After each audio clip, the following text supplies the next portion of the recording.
I'm your friend, Dr. Charles Apoki, and I'm in Benin. I want to speak at the Faith Arena. What a great privilege. Great men have spoken there. I remember the first time I spoke there as a deacon, and I remember when I used to watch the Archbishop speak from that same podium, and today one is privileged as a spiritual son to also speak on that podium, from that podium tomorrow morning. I want to do a review of some of the things I'm going to say there. There will be 3 services, and I'm going to speak in the 3 services. I want to look at marriage because it is Father's Day. Father's Day and modern day marriages. In fact, as I get older, I'm starting to realize some of the challenges that men face in marriage, and they face with their wives, they face with their children, and they face with themselves. In Ephesians chapter 5 verse 21 to Ephesians chapter 6 from verse 1 to verse 3, Ephesians chapter 5 from verse 21 says, submit yourselves unto one another. Women, submit yourselves unto your own husband. Women, as the church submits unto Christ. Men, love your wives as Christ loved the church. By the time you read through that passage and come to children, honor your father and your mother, that it may be well with you, that your days may be long. I found out that the key issues that hold marriages together, hold families together, build families, are not the things we emphasize. Somebody once called, they were doing a program in our church, and then they brought me out and told my wife to go and hide somewhere in our school compound, because the branch church I attend is in my school compound. And they asked me, when last did you kiss your wife? And I told her my wife does not like kissing. And so it has stayed that I kissed my wife. It's been a long time. But the next time they asked me, what's the size of your wife's shoe?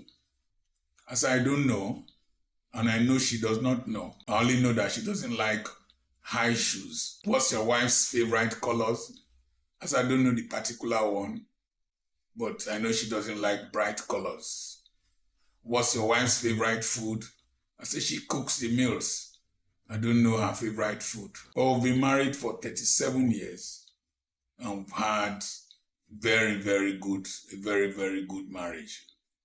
So I want to look at marriages that are not usual, marriages that are not too normal, but they have been there. So sustaining marriages that are not too usual, marriages that are not too normal. I don't wear the same clothes with my wife. That is, she wears the same color, I wear the same color. No, I don't do that. She wears her own and I wear my own.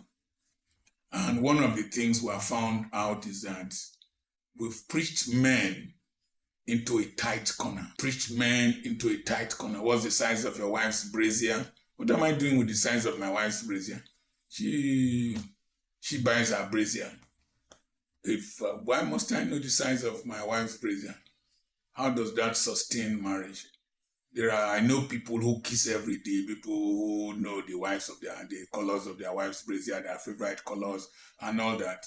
And their marriages didn't last long. So, what are the things? I asked my wife when I was 60 and she was 58, and we had been married for quite some time, maybe 34 years then. I asked her, what has kept this marriage going? And the first word she said was responsibility. If you analyze love, the kind of love of God, you find out that God is a responsible God. What is responsibility? Responsibility is having a duty to deal with something, having a duty to be in charge of a person or a thing, a state of being accountable. So, for God so loved the world that he gave his only begotten son. He loved, that's why he gave. So, responsibility, if love does not prompt responsibility, then it is selfish. And so, the obvious manifestation, the tangible manifestation of love is responsibility. Nobody cares or feels how much you care, but they want to see how much you care. So God so loved, He is Jehovah El Shaddai. It's not a nickname, it is a providing God. He provides for us. He meets our needs. So responsibility is the key to sustaining marriage, or one of the keys to sustaining marriage. Marriages that are not too usual, marriages that are not too normal. I grew up in a dysfunctional family. My wife also grew up in a family that was dysfunctional. We come from backgrounds that are not the best, but we became Christians. We married as unbelievers, but this marriage has been strong and it has been on. So what are the keys? Number one, responsibility to God. I owe God a duty. I'm responsible to God in my own capacity as a human being. There are things I will not do. There are things I will not do to my wife. There are things I do for her because I love God, because I'm responsible. I'm a responsible child of God. She does not need to merit them. She does not need to earn them. I do them because I love God. The Bible says, husbands, love your wives. It is my responsibility to love my wife because I chose her. That's why I don't complain about my wife. If I narrate any incidents, any differences between us, it's just to make you learn, to know that there's nothing special about me, nothing special about her. We're just ordinary people that have known an extraordinary God. So responsibility towards God. The next thing is responsibility to society. As a pastor, as a preacher, I'm responsible to my church. There are things I must do there that will prove that I am a child of God and I'm a responsible husband. I'm a responsible father. It behoves me to demonstrate examples, to show examples to the younger ones there in the church. If I misbehave, I will distract a lot of people. Number two, I have a responsibility to demonstrate to my neighbors that this is how a Christian should behave. This is how a Christian should live. So responsibility. I have responsibility to myself. I need to remain healthy. I need to look attractive. I need to maximize my life, maximize my potentials. I need to earn a reputation, create a brand. When I went to do masters at 56 and somebody introduced me as a man of God in the class, introduced me as a great man of God, it behoved me to make 10 A's. I needed to prove the man right. I didn't need to behave like a goat when I've been introduced as a lion. So responsibility. Responsibility to my wife. There are things I cannot do because of my wife. When I was going to Kenya, she said, when you use the restroom, please check the toilet seat and make sure it is clean. When you finish taking your bath, make sure the bathroom is clean. When you finish, when you get up from the bed, please dress the bed. Don't leave them the way you leave them in the house here. I needed, when I finished, I checked the bed, I dressed the bed, I checked the toilet seat, I cleaned it, I swept the bathroom. And the bishop, who happened to be classmates to Ayorich Ejafo in America when they went to Bible school, said, I have seen a different Nigerian. So if I misbehave as a husband, it will bring shame to my wife. I have a responsibility to make sure when we were younger, my children never lacked. I never owed house rent. I never owed school fees. I've tried as much as possible not to ask for money from people to take care of my basic needs. Responsibility to my wife. Responsibility to my wife prevents me from committing adultery. Whether she deprives me of sex, whether she gives me sex or not, whether I quarrel with her because I quarrel a lot, I'm not too normal. Whether she quarrels with me, she's not too normal. on her 60th birthday, I warned her. I said that, look, most times when we have big occasions coming, you will bring something that will cause quarrel. That is, the quarrel is not between two of us. So please, don't quarrel today. But we still quarreled. And then she dressed up. Just before we went to the ceremony, she said I should come and embrace her and let's take picture. So I embraced her and somebody was taking our pictures and she whispered to me, say, people no go no say we don't quarrel before we take this picture. That people will not know we quarrel before we took this picture. And lo and behold, we posted it on Facebook. People were saying, lovely couple, beautiful couple, model couple. We quarreled. But you see, I owe her a responsibility to celebrate her 60th birthday. I owe her a responsibility to make her happy. I owe her a responsibility to hold her and to take the picture with her. So responsibility. Responsibility. I'm building a very beautiful school in her community because they refused to train her as a female. That if they trained her, she will become the money will be wasted because she will use it to benefit her husband.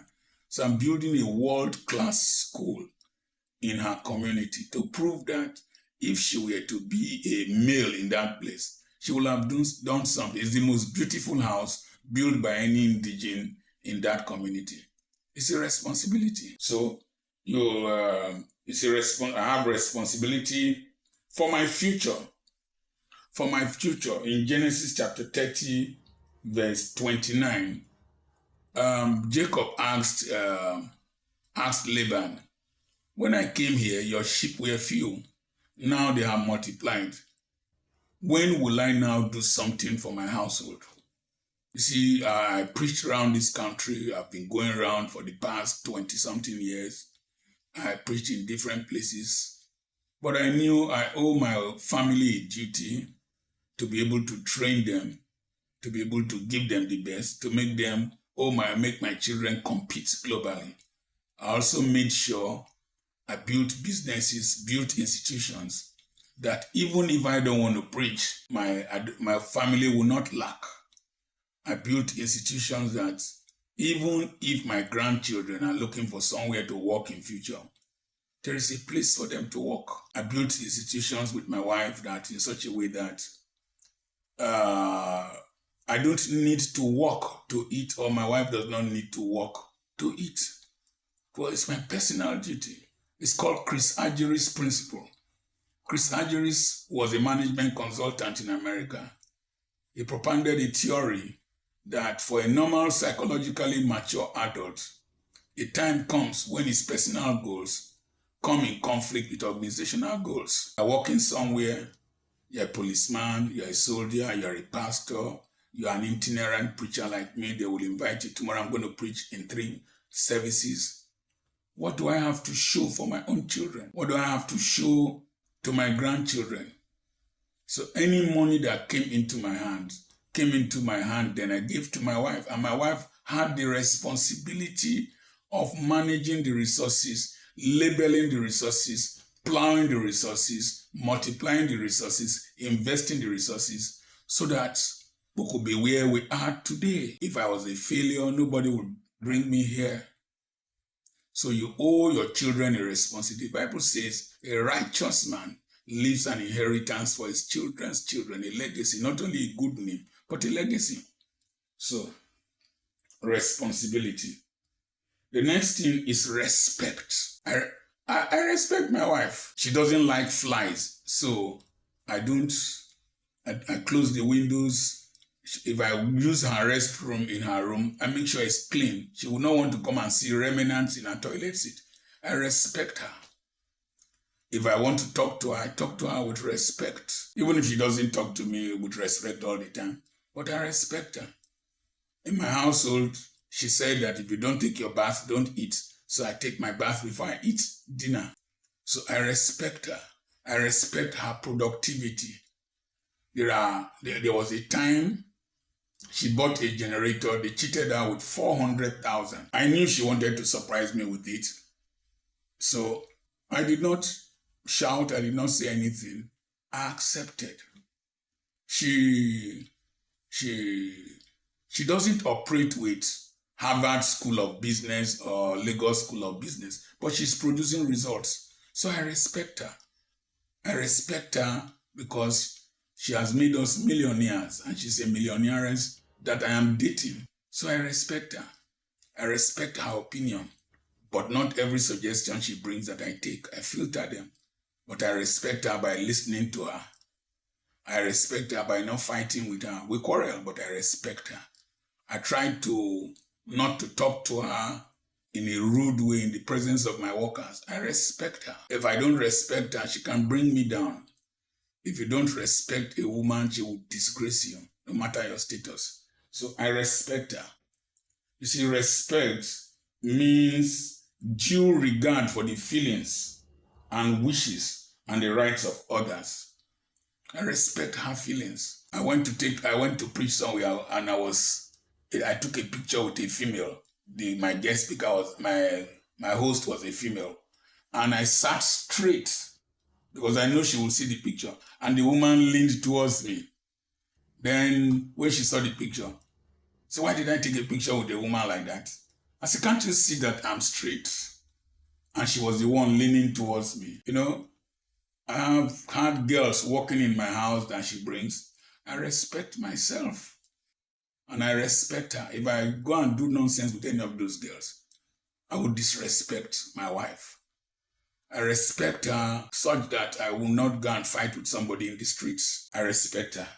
So I respect her rights. I recently asked her, what do you admire most about me? She said that I've given her the liberty to be herself. In those days, we used to quarrel a lot, fight a lot for the first 5 years out of the 37 years. And I discovered that my wife has so much energy. And that energy I was trying to stifle with, I'm the head of the house. Woman, be submissive unto your own husbands. And I found out that the best way to make her submissive to me is to give her liberty to become herself, work.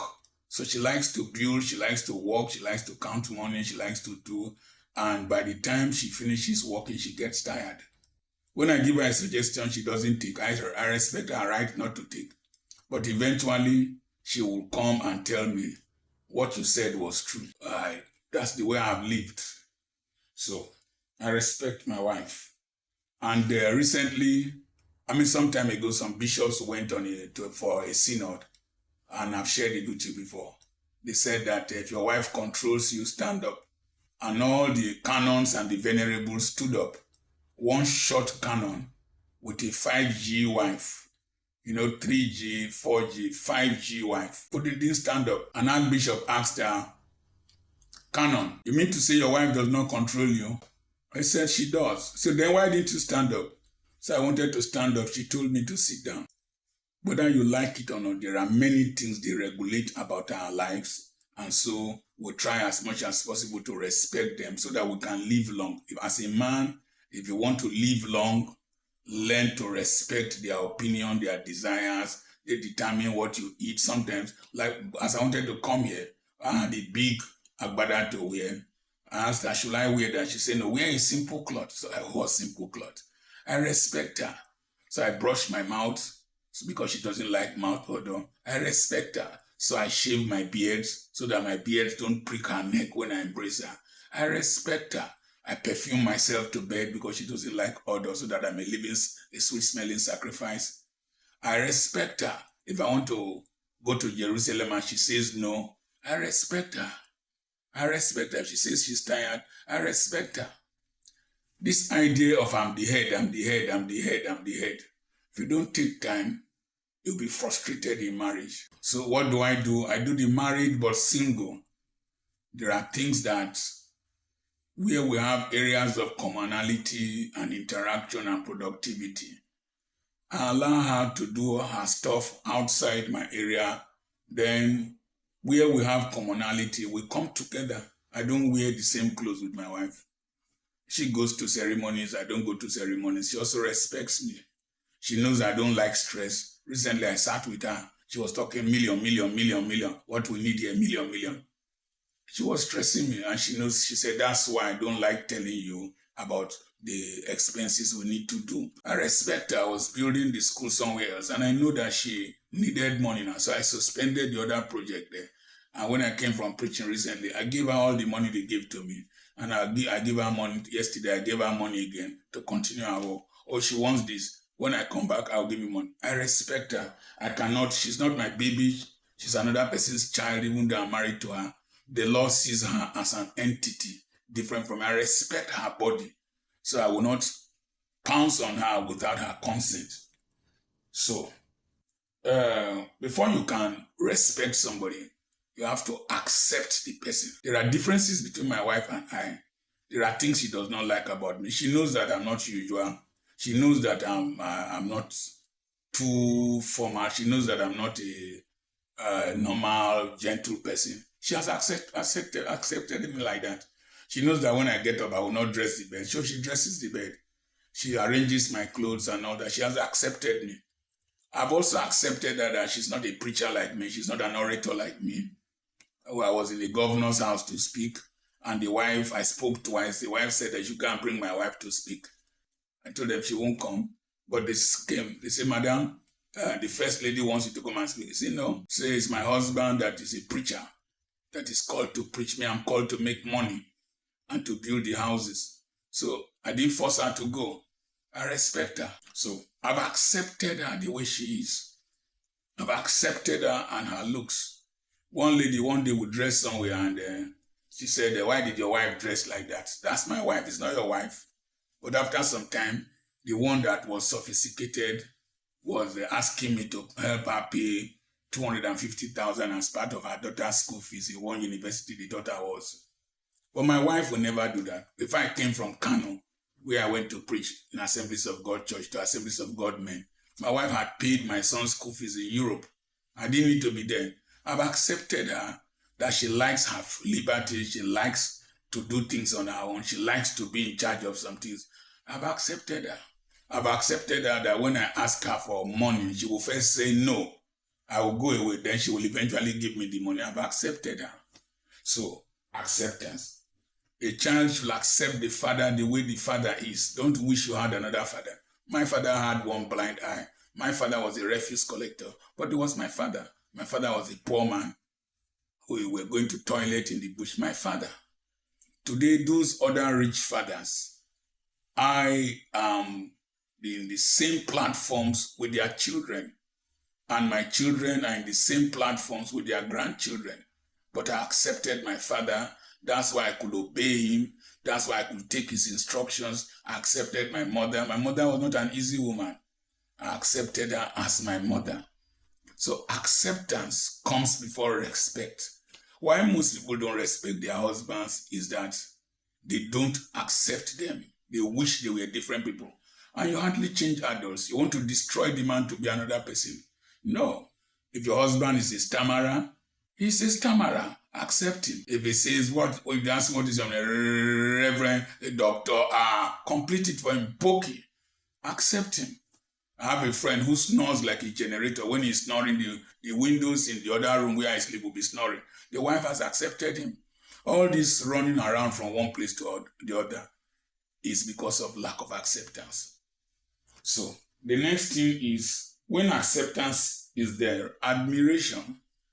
I admire my wife. I admire her. I think she admires me, but she doesn't show it. But she admires me. So, and she defends me. So, one of the things I want to look at is that if there is no acceptance and there is no respect, there will be rebellion. I must accept my daughter-in-law. My son is married to a European, as I told you. Her culture is different from mine. Our culture is different from hers. I've accepted her and her culture. I've accepted her the way she lives. She doesn't use lipstick. She doesn't put earring. She is simple. She's plain, but she's beautiful. I've accepted her. And I think she has accepted us too. It is this lack of acceptance that breeds cultural clashes, that makes interracial and intertribal marriages not to last long. Then the next thing is relationship. Another arrow. So we'll be talking about arrow. The next arrow is relationship. What is a relationship? Relationship is the way two or more people connect. How do I connect with you as my spouse? I'm supposed to be head over you. I'm supposed to, Sarah called Abraham Lord. The Lord is my shepherd. I shall not want. He makes me to lie down in green pastures. He restores my soul. When my wife sees me, she should be at peace. Her challenges, her difficulties should be rectified. Her strength should be restored when she sees me. When I hold her and she puts her head on my chest, she makes like this. So makes her to lie down in green pastures. When a woman is satisfied, she does not wander. It's only goods that have not eaten well that go from place to place. My wife does not complain to people. She does not go out to visit other women because I've provided a comfortable environment, a comfortable house for her. It leads me beside the still waters for his name's sake. And I will dwell in the house of the Lord forever and anoints my head with oil. When you give authority and a sense of belonging and ownership, your wife will walk her soul out for you and live her life for you.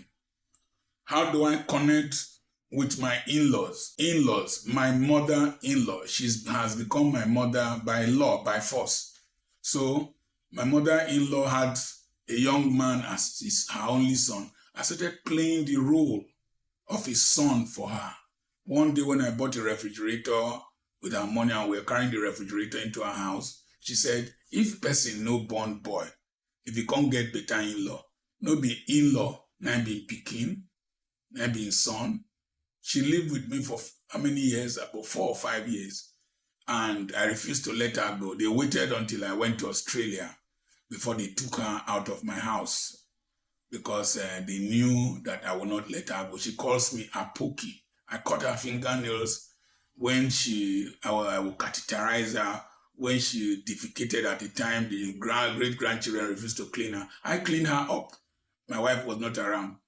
So I took her as my mother, and my wife took my parents as her own mother.